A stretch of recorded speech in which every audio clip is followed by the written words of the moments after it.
بسم اللہ الرحمن الرحیم۔ آج کا ہمارا سبق ہے ذات النحو 61 نمبر سبق ہے۔ ولا بد فی الجملۃ من ضمیر یعود الی المبتدا کالہاء فی ما مر، یہاں تک ایک سبق ہے۔ ويجوز حذفه عند وجود قرینۃ نحو الثمن منوان بدرہم والبر القر ب60 درہما، یہاں تک دوسرا سبق ہے۔ وقد يتقدم الخبر على المبتدا نحو فی الدار زید، یہ الگ سبق ہے۔ ويجوز للمبتدا الواحد اخبار کثیرہ نحو زید عالم فاضل عاقل، یہ چار قاعدے ابھی یہاں پر بیان ہو رہے ہیں۔ پہلا یعنی جو پہلا قاعدہ ہے وہ کیا ہے؟ ولا بد فی الجملہ، جملہ جب جملہ خبر ہو مبتدا کے لیے، جملہ خبر ہو کس کے لیے؟ مبتدا کے لیے، تو اس کا یہ مسئلہ یاد رکھیے کہ مبتدا اور خبر ان دونوں میں آپس میں کیا ہوتا ہے؟ ربط اور تعلق ہوتا ہے، اور جملہ جو ہے یہ مستقل بنفسہا ہے، یہ مستقل بنفسہا ہے، اس کا ما قبل یا ما بعد سے کوئی تعلق نہیں ہوتا۔ لیکن جب یہ جملہ یہ خبر بن جائے مبتدا کے لیے، جملہ کیا بنے؟ خبر بنے اس مبتدا کے لیے، تو اس جملے میں ضمیر کا ہونا یعنی عائد کا ہونا ضروری ہے۔ عائد کا ہونا کیا ہے؟ ضروری ہے۔ عائد جو ہے انشاءاللہ کافی میں پڑھیں گے، وہ 6 ہے، لیکن یہاں پر صرف ضمیر کو اس لیے ذکر کیا کہ ضمیر یہ زیادہ تر عائد جو ہے وہ ضمیر کی وجہ سے ہے، تو اس وجہ سے صرف ضمیر کو ذکر کیا ہے۔ تو جب خبر مبتدا اور خبر میں ایک ربط اور تعلق ہوتا ہے، اور جب جملہ خبر بن جائے مبتدا کے لیے خبر کیا ہو؟ وہ جملہ ہو، تو اس جملے میں عائد اور رابط کا ہونا ضروری ہے کہ مبتدا اور خبر کے درمیان ربط پیدا ہو جائے، اس لیے کہ مبتدا اور خبر دونوں میں ربط ہوتا ہے اور ایک تعلق ہوتا ہے۔ ولا بد، اور ضروری ہے، فی الجملۃ کہ جملہ میں من ضمیر کا ہونا، ایسے ضمیر کا ہونا یعود جو لوٹیں الی المبتدا، مبتدا کی طرف، جو مبتدا کی طرف لوٹے، کالہاء فی ما مر، ہا فی ما مر، جس طرح پچھلی سبق میں گزر چکا ہے کہ زید قام ابوہ، زید قام ابوہ، تو یہ ضمیر کس کی طرف لوٹ رہے ہیں؟ زید کی طرف۔ جملہ خبریہ ہے، جملہ فعلیہ ہے، فعلیہ۔ ابھی زید ابوہ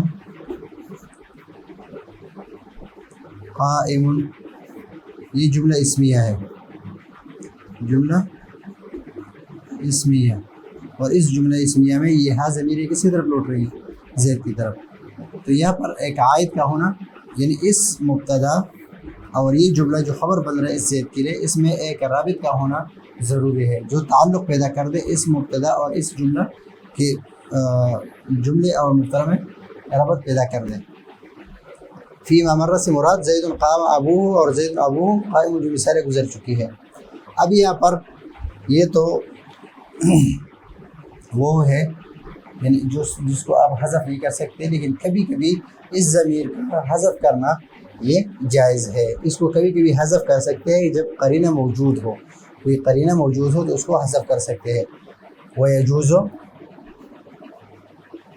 حَذْفُهُ عِنْدَ وجود قرینۃ، قرینہ موجود ہو تو اس کو حذف کر سکتے ہیں، مثلا نحو الثمن منوان بدرہم،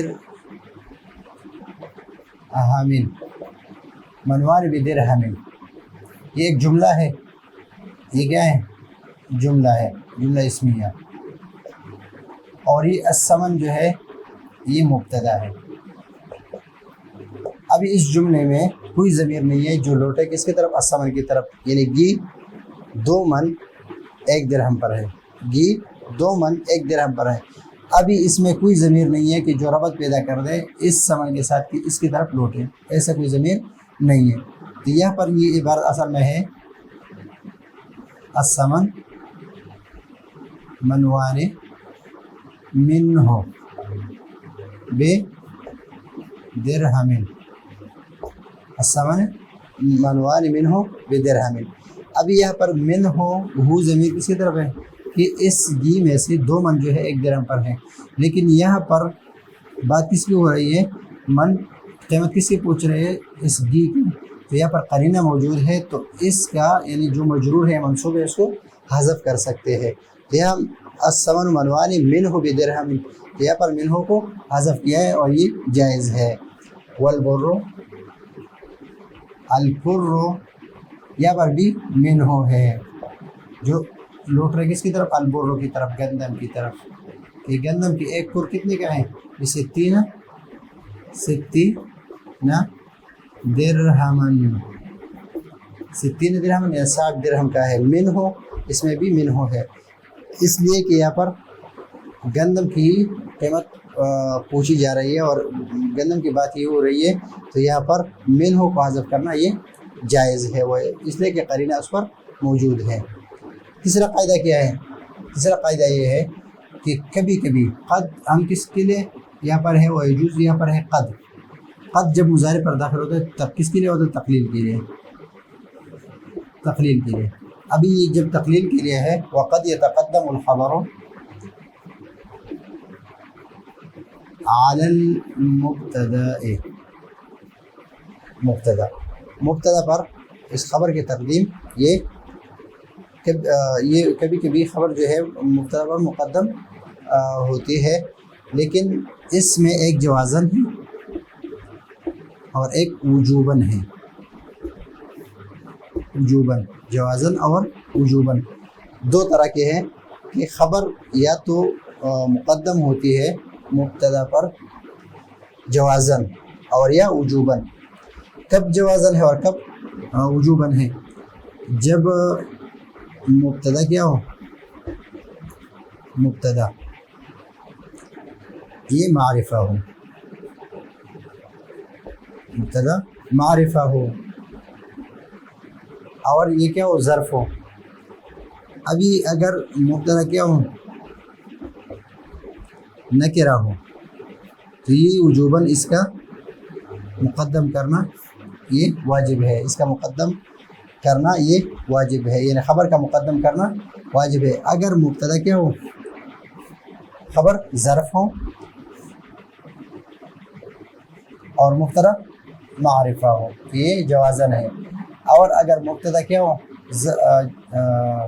نکرہ ہو، مثلا اس کی مثال پہلے کی مثال یہ ہے فی الدار زید.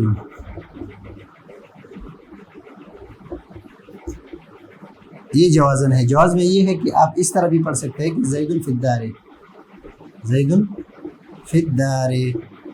لیکن وجوباً کیا ہے کہ فی الدار رجل، فی الدار رجل. ابھی فی الدار رجل یہ نکرہ ہے تو یہ واجب ہے. اب اس طرح اس نہیں پڑھ سکتے کہ رجل فی الدار، رجل فی الدار. یہ پڑھنا کیا ہے؟ یہ صحیح نہیں ہے. وجوب بھی یہ ہے کہ اس کو مقدم کرے خبر کو اور اس مبتدا کو مؤخر کرے. وقد يتقدم الخبر على المبتدا اما وجوبا و اما جوازا. یا جوازن ہے اور یا جوازن کب ہے؟ جب مبتدا کیا ہو؟ معرفہ ہو. وجوباً کب ہے؟ جب مبتدا نکرہ ہو اور خبر کیا ہو؟ ظرف ہو. ابھی چوتھا قاعدہ جو ہے وہ یجوز للمبتدا، مبتدا جو ہے اس کے لیے مبتدا ایک ہوں الواحد اخبار کثیرۃ، اور ایک مبتدا کے لیے زیادہ اخبار جو ہے زیادہ خبریں وہ جائز ہے کہ مبتدا ایک ہو اور اس کی خبریں زیادہ ہو. اس میں بھی جوازن اور وجوباً ہے کہ جب خبر جو ہے وہ اس کی بغیر مکمل نہ ہو. مثلا لیمو جو ہے وہ کھٹا میٹھا ہے، الحلو حامض، تو الحلو حامز، اگر الحلو کہے تو بھی غلط ہے، اگر حامز کہے تو بھی غلط ہے، دونوں کو اکٹھا کر کے، دونوں اخبار کو اکٹھا کر کے وہ خبر جو ہے وہ بن جاتی ہے، اگر نہ ہو تو پھر خبر نہیں بنتی، تو اس وجہ سے وہ وجوباً ہے، اور یہ جوازن ہے کہ زید عالم، لیکن اس میں موافقت کا ہونا ضروری ہے، اس طرح نہیں کہہ سکتے کہ زید عالم جاہل نہیں کہہ سکتے، بلکہ یہ سب جمع ہو سکتے ہیں کہ فاضل ہے، عالم فاضل عاقل، یہ زید عالم فاضل اور عاقل ہے، زید عالم ہے فاضل ہے عاقل ہے، یہ ایک مبتدا کے لیے کئی اخبار بھی ہو سکتے ہیں۔ تو آج کے سبق میں ہم نے کہا کہ جب جملہ ہو، خبر کیا ہو، جب جملہ ہو تو اس جملے میں ایک ضمیر کا ہونا ضروری ہے جو لوٹے کس کی طرف، مبتدا کی طرف، یعنی مبتدا اور جملے کے درمیان ربط پیدا کر دے اور تعلق پیدا کر دے۔ جس طرح مثال میں ہم نے زید قام ابوہ میں ہو ضمیر جو ہے یہ زید کی طرف راجع ہے، ابوہ میں ہو ضمیر راجع ہے کس کی طرف، زید کی طرف، اور اس کا یعنی اس ضمیر کا حذف کرنا بھی جائز ہے جب قرینہ موجود ہو۔